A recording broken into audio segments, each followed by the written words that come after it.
Sekolah Menengah Kejuruan Pasundan 2 Banjaran, Kabupaten Bandung saat telah melaksanakan kegiatan penilaian akhir semester tahun ajaran 2021. Utep Wawan selaku Wakasek Kurikulum SMK Pasundan 2 Banjaran menyampaikan penjelasannya sebagai berikut. Pasundan 2 Banjaran sedang melaksanakan penilaian akhir semester, Pak. Seluruhnya kalau jumlah rombongan itu 36.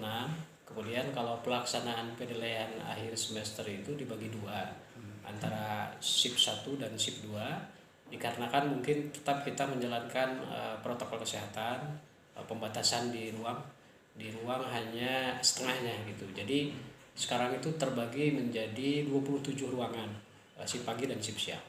Direncanakan mungkin ada 6 hari ke depan. Harapannya dari hasil potret kemampuan baik pengetahuan maupun keterampilan pada siswa menjadi barometer ke depan teknik pembelajaran ke depan. Kepala Sekolah SMK Pasundan 2 Banjaran, Pendi Effendi, mengungkapkan dengan terselenggaranya penilaian akhir semester sangat mensupport walaupun kegiatan penilaian akhir semester baru 50%.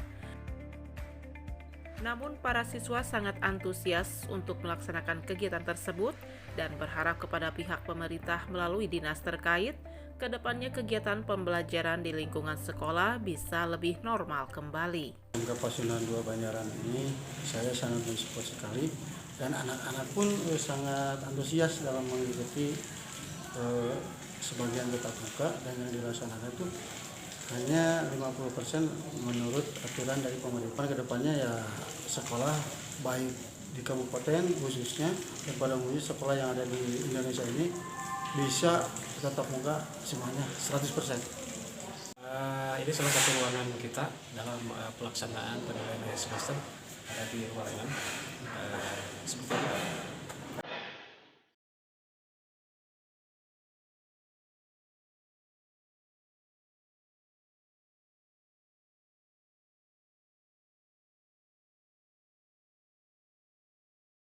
Dari SMK Pasundan 2 Banjaran, Kabupaten Bandung, Agus BR Hadas TV mengabarkan.